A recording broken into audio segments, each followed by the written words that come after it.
RFM. RFM.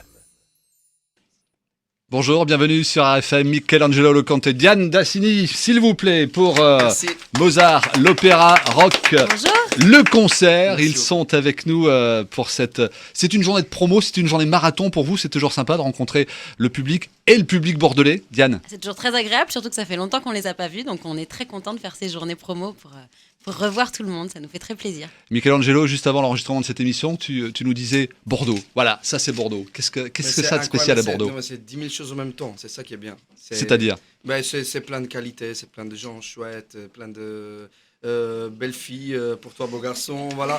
Bordeaux, c'est une ambiance particulière pour vous. Oui, Ouais, vraiment. oui, vraiment, vraiment. Alors, pourquoi vous êtes à Bordeaux justement? Mozart, l'opéra rock, la comédie musicale, ça fait pour l'instant partie du passé, mais il y a un concert maintenant, un concert symphonique. Dites-nous tout sur ce concert qui est reporté, on aura l'occasion d'en reparler. Dites-nous tout sur ce concert. Vas-y. Diane. Alors effectivement, donc c'est complètement différent de la comédie musicale. Il ne reste que les chansons, réarrangées par Guy Saintonge. Mais sinon, donc il y a plus de comédie, plus de danse, pas de décor, pas de costume. C'est vraiment un concert de rock. Ouais. On est donc les 6 chanteurs principaux de Mozart, donc Michelangelo, Florent Mott, La troupe Solal, originale, hein? La troupe originale, avec donc un orchestre symphonique qui est l'Orchestre national d'Ukraine, avec le chœur de Kiev, avec 5 musiciens français qui sont la crème de la crème et qui jouent du rock comme des oufs, et avec des installations vidéo, plein de lumière. Enfin, c'est vraiment un gros concert de rock, un énorme show. Vous avez une bêche de cheveux qui va tomber. Non, c'est possible, c'est possible. Non, je lui touche toujours les cheveux.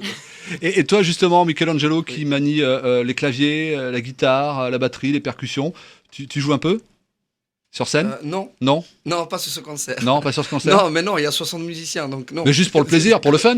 Non, ils jouent mieux que moi. Eux. Il joue mieux que Non, toi. vraiment, mais c'est pas un concert pour rigoler en fait. Hmm. Non, c'est vraiment un gros spectacle. Ouais. C'est un gros spectacle. Par moment même plus gros que le précédent. Ça a démarré il y a combien de temps là? En septembre? On l'a créé à Kiev en février 2013. D'accord. Oui, il est né en Ukraine. Ouais, Voilà, ouais, le concept. d'accord. Alors justement, ce concert qui devait avoir lieu au mois de juin, ici à Bordeaux, est reporté au mois d'octobre en raison des événements en Ukraine. Vous êtes solidaire des musiciens qui sont de là-bas, qui ont du mal à sortir du pays visiblement.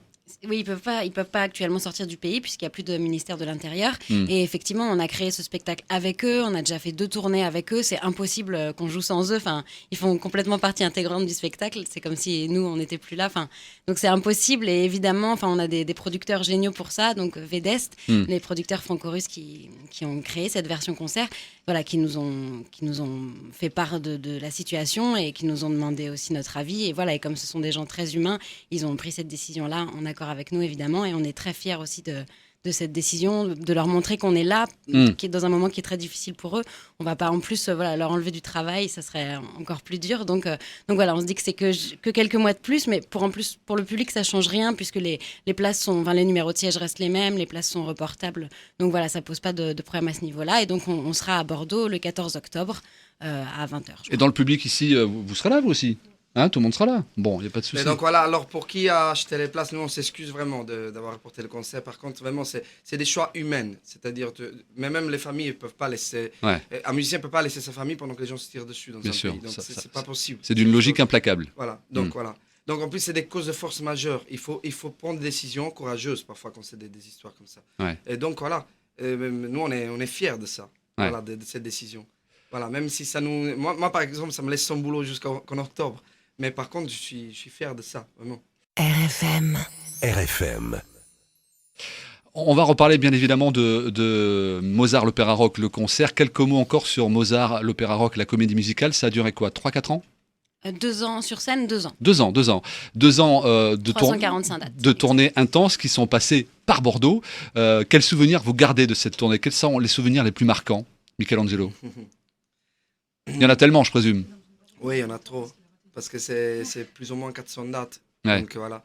Et surtout, c'est incroyable quand tu montes un projet, à quel point tu arrives à rêver le succès, à le programmer, à y travailler, à soigner tous les détails. Et qu'après, quand il arrive vraiment, tu te rends compte que tu t'y attendais pas, Ouais, en fait, ouais, au ouais, succès. ouais. C'est très étrange. Et d'ailleurs, c'était beau quand on a monté Mozart l'Opéra Rock, le concert. On est allé à Kiev en Ukraine, on a juste mis les affiches. Donc on revenait à zéro, avec le même projet. Donc Je avec, comprends. voilà, c'était très étrange. Avec un projet qui avait déjà eu confirmation de succès comme ça, le proposer à nouveau, donc voilà, proposer un autre projet, mais par contre c'était toujours la même chanson. Et c'était incroyable de voir à partir du premier soir que les gens sont venus nous voir, le bouche à oreille. Dès qu'il est arrivé le deuxième soir, on a compris que ça avait marché. Ouais. Moi j'ai compris qu'on allait faire une grande tournée dans les pays de l'Est. Et c'était comme ça. Nous, on s'est rendu compte d'être célèbre seulement. On était enfermés dans le Palais des Sports à Paris. On s'est rendu compte d'être célèbre seulement quand on est parti faire la tournée. Quand on a vu la première province ou la première ville qui n'était pas Paris et que j'ai vu les gens réagir, j'ai dit à Dove, mais qu'est-ce qui se passe là? Qu'est-ce qui se passe? Pourquoi les gens ils sont. Il m'a dit parce que tu es devenu célèbre, mais tu le sais pas. et parce que vous êtes. Laissez parler à ces artistes, Dovatia. Hein. Ah oui, oui. Surtout, ils nous éloignent des conneries. Les artistes, Il vous fait garder les pieds sur terre. Oui, oui. Ils nous chaperonnent. Il vous chaperonne. Les artistes, ils ont des trophées inutiles, ils ont des compliments inutiles parfois. Et Certains pas, ils certains peuvent sont vivre très de utiles aussi. flatterie. Ouais. Ils peuvent vivre de flatterie comme ça. Alors qu'on est parfois ce qu'on fait quand on est des artistes. Les comédies musicales depuis Notre-Dame de Paris dans les années 90 ont fleuri avec plus ou moins de succès. Qu'est-ce qui fait que Mozart, l'opéra rock, est une comédie musicale à part? Pourquoi? Ok. Déjà, c'était courageux comme projet. Ouais. En plus, déjà le thème, il est courageux. Voilà, personne n'aurait jamais osé faire la vie de Mozart. La plus grande star du rock, Mozart, ceci dit.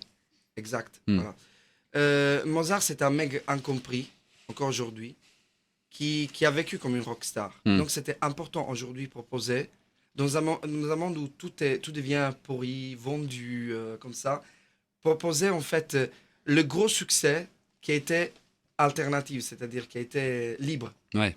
Voilà. Donc, déjà, c'était un beau message. Et en plus, voilà, c'était une comédie musicale basée sur l'onirisme, parfois, sur des choses décalées que normalement on ne voit pas dans un musical, etc. C'était intéressant. Ouais. RFM. RFM. On a, je crois que c'est Camille, hein, c'est ça, qui a une question à poser. Je ne sais pas si c'est à Michelangelo ou à Diane. Je t'en prie, approche-toi du micro. Alors, bonjour à tous les deux. Donc moi j'ai une petite question. Est-ce que vous vous souvenez de la première fois où des fans vous ont demandé des photos ou des autographes et ce que vous avez ressenti à ce moment-là? Oui, ça n'a rien à voir avec Mozart l'Opéra Rock. J'ai fait la loterie nationale d'un pays qui n'est pas la France. L'Italie? Donc, non. J'ai fait des pays, L'Espagne? des villages. Portugal? Et j'ai chanté. On n'aurait pas la réponse. La Belgique. L'Allemagne? La Belgique.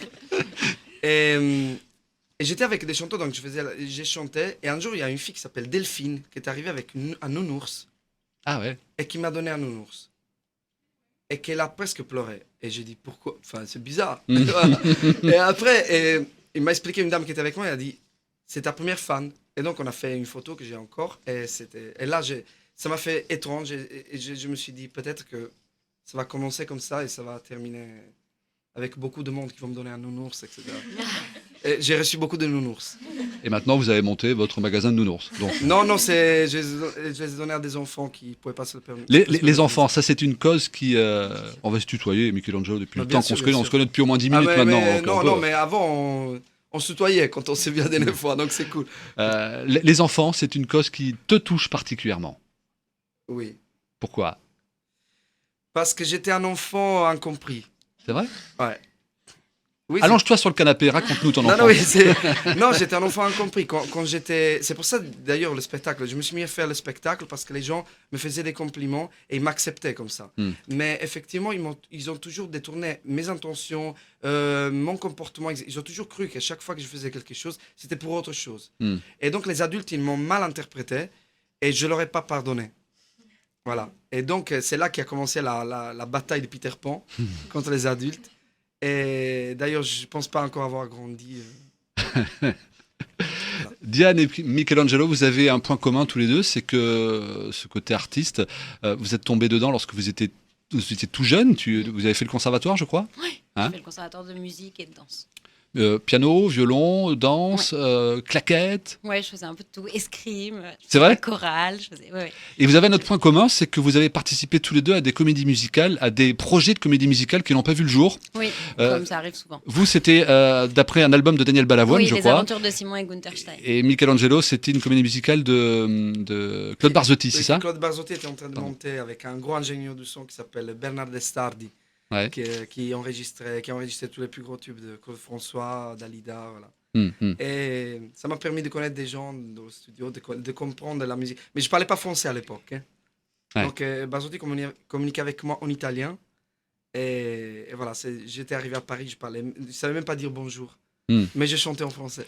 Vous êtes du sud de l'Italie. Les Italiens du sud sont toujours de bonne humeur comme vous ? Oui. C'est vrai ? Oui. Et ça va être dur de bonne humeur. C'est un peu comme le Far West. Mais c'est bien, c'est bien. C'est la fin de la première partie de cette interview. On va se retrouver dans un instant sur RFM avec Michelangelo et Diane Dassini. Un peu de musique, c'est possible avec quelque chose, guitare-voix, là, comme ça, improvisé, c'est possible ? Même pas peur, tout ce que vous voulez. Alors on y va tout de suite. Merci. RFM. RFM.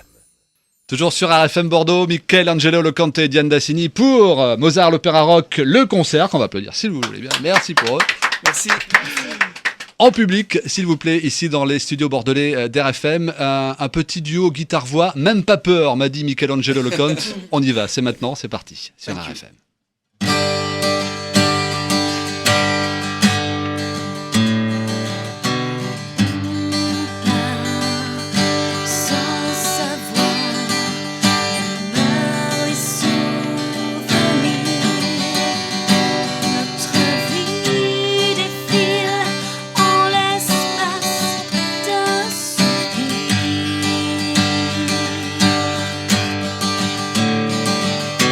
No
Bravo. Diane et Michelangelo pour Mozart, l'opéra rock, le concert. Il va y avoir des sessions acoustiques comme ça sur le concert ou c'est simplement avec orchestre symphonique et mélange de rock et de symphonique? Oui, c'est avec orchestre symphonique. Et c'est pas simplement. C'est vraiment orchestre symphonique avec tout le monde, la rock band, la chorale, l'orchestre symphonique. La rock band. Oui. c'est vraiment grand. Ouais. RFM. Le 14 octobre à Bordeaux avec RFM, parce qu'RFM suit Mozart l'Opéra Rock depuis quelques temps déjà. On vous adore. Voilà, vous êtes ici à la maison, vous êtes ici chez vous, d'autant plus que vous êtes en plus à Bordeaux. Quelques mots sur le parcours de Diane, plutôt un parcours d'actrice à la base. Hein. Oui. Ton premier film ou téléfilm, c'était aux côtés de Mona Magimel et de Guillaume Canet. Il y a pire pour démarrer, ceci dit. Hein. C'était aussi le premier téléfilm de Guillaume Canet. Ouais. Et voilà, Benoît, il avait déjà fait La vie est un fleuve tranquille, il avait déjà pas mal travaillé. Mais voilà, c'était un très très beau téléfilm qui a gagné 3 Emmy Awards, qui était un téléfilm sur une histoire vraie d'un pasteur qui a sauvé 5000 enfants juifs pendant la Seconde Guerre mondiale. Je faisais la fille du pasteur et c'était un très joli rôle, un très joli téléfilm et une belle aventure pour démarrer dans ce métier. Le cinéma et le théâtre, c'est vrai que c'est Jean-Claude Brialy qui vous a repéré, qui vous a fait monter sur les planches? Exactement, j'étais à l'école d'art dramatique Périmonie, qui est une école d'art dramatique à Paris, et puis effectivement Jean-Claude Brialy cherchait sa Rosette pour On ne badine pas avec l'amour. Et voilà, et puis effectivement, j'avais 17 ans et il m'a offert ce très joli rôle. Et on a fait toute la tournée des festivals. C'était une très belle aventure. Et le cinéma et le théâtre en marge de votre carrière, de vos études, puisque vous avez une licence de philosophie à la Sorbonne. Oui. Pas mal. Ça s'applaudit en tout cas. Ça s'applaudit. Alors, comment on passe de l'univers du théâtre et du cinéma à l'univers du chant et de la comédie musicale? C'est très proche, finalement, ça reste de l'interprétation. Donc pour moi, c'est des métiers très complémentaires. J'ai toujours fait du chant pour mon plaisir. Quand j'étais petite, je faisais de la chorale, après j'ai pris des cours de chant. Mais c'est vrai qu'à l'époque, c'était très cloisonné en France. Si on était comédien, on n'était pas chanteur. C'était un peu mal vu de faire plusieurs choses. On pensait que ça a évolué, ça, justement. Complètement, ça a complètement évolué, justement, aussi grâce aux comédies musicales qui sont arrivées, où effectivement, ça commence à rentrer dans la culture française. Mais avant, c'était effectivement les Américains qui faisaient plein d'activités. Et moi, c'est vrai que j'ai toujours admiré l'école américaine pour ça. Ouais. Mais en France, c'était pas dans les mœurs. Exactement. Mais voilà, parce que je trouve que c'est un métier qui nous permet de faire plein de choses. Et voilà, plus on apporte... je pense que chaque discipline apporte un peu plus à l'autre discipline. Donc voilà, que ce soit la danse, le chant, c'est des moyens d'expression et des moyens d'interprétation. Et de la même façon, toi, Michelangelo, qui vient de l'univers plutôt du chant, le cinéma, le théâtre, ça te tente? Moi, j'ai fait théâtre à partir de 5 ans jusqu'à 21 ans, tout le temps. Et après, stop. Basta. Après, stop, parce que j'étais tombé sur une pièce qui ne me plaisait pas et je devais l'interpréter. Et j'ai remarqué que le public, quand tu fais partie d'une pièce de théâtre qui ne marche pas, le public, il juge la pièce et quoi que tu puisses faire. Et là, j'ai dit, non, il me faut quelque chose de façon à pouvoir gérer la scène, à savoir ce que je fais, à savoir ce que je présente. Et je me sentais beaucoup plus leader donc j'ai monté un groupe de rock et là ça a commencé à devenir intéressant. Tu es bien en France? Oui, je suis très bien parce que les Français ils me traitent bien. Maintenant la ville de Paris, vous savez très bien, c'est une ville difficile à vivre. Mais il faut se lever le matin. Je viens à Bordeaux, on est super bien. C'est Aucune nostalgie du pays? Non, parce que je suis un peu un spirituel, donc j'ai pas besoin de voir ma famille pour me sentir proche de ma famille. Par contre, oui, bien sûr, il me manque les gens, les Italiens, etc. Comme ça, là, c'est très décontracté là-bas. Voilà. Vous allez manger sicilien à midi, là, il paraît. C'est vrai? Ouais. Okay. J'espère bien, hein, parce que... Très bien. Voilà. Vous allez manger sicilien à Bordeaux. Tu es une star dans ton pays? Non, pas du tout. Mais par contre, le sud d'Italie me connaissait un tout petit peu et dans ma ville, je suis un mec très mystérieux, très étrange. Voilà, donc il y a même des choses qui se racontent sur moi qui sont pas vraies. Donc... C'est vrai? Oui, c'est vrai. C'est un mythe? C'est étrange. Oui, quand je vais là, je dois toujours connaître des gamins qui jouent sur la batterie, etc. et qui disent « Ah, lui, c'est le fou, c'est Michelangelo, j'ai fait des trucs de fou. » Parce que j'ai fait des trucs de dingue en Italie. Donc, qu'on peut pas raconter sur cette antenne, je présume. Non, mais je les ferai ici aussi. Donc, à partir de mon premier album, je ferai... Voilà. RFM. Alors justement, il y a un album aussi pour toi, Diane? Oui, j'y travaille. J'espère qu'il va voir le jour très prochainement. J'ai déjà mis quelques titres sur Internet sous forme de vidéos, de petites sessions acoustiques. Voilà, la dernière en date étant Espèce menacée. Ouais. Et voilà, et donc c'est en attendant que l'album sorte. On est dans quel univers là? C'est très pop. Ouais. C'est des textes un petit peu au second degré, un peu humour noir pour certains, un peu désabusé. Et voilà, c'est moi qui écris la plupart des textes. Et voilà, c'est un petit peu plus sombre que les premières chansons que j'ai sorties sur Internet. Justement, Je suis pas comme ça et Ma vie est belle. Ouais. Les nouveaux textes sont un petit peu plus dark parce que voilà, j'ai évolué un peu. Et puis voilà, en ce moment, c'est ça qui me plaît. Et ton actu, Michelangelo, en marge de Mozart l'Opéra Rock, le concert? Ben, moi, j'ai monté une équipe. Une équipe de quoi? De foot? Non, non, cette fois c'est de musique. Voilà. Non, j'ai monté une équipe. Albert Cohen s'est chargé de la production et il y a Tefa, le mec qui a découvert Christophe Maé, qui a fait c'est un réal très particulier à Paris. Et donc j'ai monté une équipe pour faire un album étrange, quand même assez indépendant, alternatif, etc. Comme ça. Quand je dis indépendant alternatif, ça ne veut pas dire qu'il ne sonne pas commercial. Ça veut dire juste c'est de la musique inspirée. Ça veut dire quoi que ça sonne commercial d'ailleurs? Ça veut dire quoi? Commercial, ça veut dire que la musique, c'est une forme de communication. Donc, on l'a fait pour le public. Sinon, on fait des choses chez soi aussi. Voilà. Donc, c'est-à-dire que c'était un message à donner au public. C'est des chansons qui s'expriment. Ce n'est pas des délires de musique. Voilà, des délires de musique, je l'ai fait aussi, mais c'est pas. Cet album, c'est des vraies chansons. C'est ça que je voulais dire en fait. C'est inspiré, c'est des vrais textes, c'est des vraies musiques. C'est un album multilangue, chose que les gens disent qu'il faut pas faire ici, mais voilà. Et donc, il y a beaucoup de choses dans cet album que les gens disent qu'il faut pas faire. Ouais. Mais par contre, l'album, il est bien. C'est toujours ton côté rebelle, hein? Oui, mais c'est normal. Quand on est honnête, on est rebelle. Toujours très rock'n'roll. Tu parlais de Christophe Maé. C'est une grande famille, la famille des comédies musicales. Vous avez des amis dans d'autres comédies musicales ou pas du tout? Oui, parce qu'on se retrouve souvent sur des projets. Et effectivement, on a partagé quand même des choses en commun. Donc oui, on est assez proches des chanteurs des autres comédies musicales. Oui, quand on se voit ou quand on va voir les autres, qu'on a des clins d'œil depuis la scène c'est intime en fait, c'est un monde dans le monde. Ouais. C'est étrange. Moi, je vis très bien ça. Je me sens un peu comme Pinocchio qui va voir les artistes, etc. comme ça, et qui le reconnaissent. Oh, mais c'est toi, mais tu es avec nous, tu es notre famille. On se sent, quand on est artiste, on ne se sent toujours pas légalisé. C'est étrange. Quand on a un boulot, on se sent toujours parfois pas digne de son propre talent. On se demande pourquoi on est là, si on a bien fait les choses, etc. Et donc, c'est très beau, ce serait l'écoute d'entre artistes. C'est quelque chose d'ailleurs qu'en France, il devrait être encore plus développé. Quoi. Ouais. Les artistes, ils devraient apprendre à s'aimer plus entre eux. Ouais. Voilà. Ça sera la phrase du jour. Les artistes devraient apprendre à s'aimer plus entre eux. Mozart l'Opéra Rock, le concert le 14 octobre à Bordeaux avec RFM. Vous êtes à Bordeaux depuis hier soir? Oui. On peut savoir ce que vous avez fait ou pas du tout? Ah oui, on est allé dans un resto qui s'appelle la Brasserie Bordelaise. Ouais. Qui est délicieux et qu'on conseille à tout le monde. Voilà, et voilà, on était avec Franck et Thierry Chassari, voilà, qui font partie de notre équipe, le directeur de production et le promoteur tour manager. Et c'était génial parce qu'ils nous ont fait une super bouteille de vin, voilà.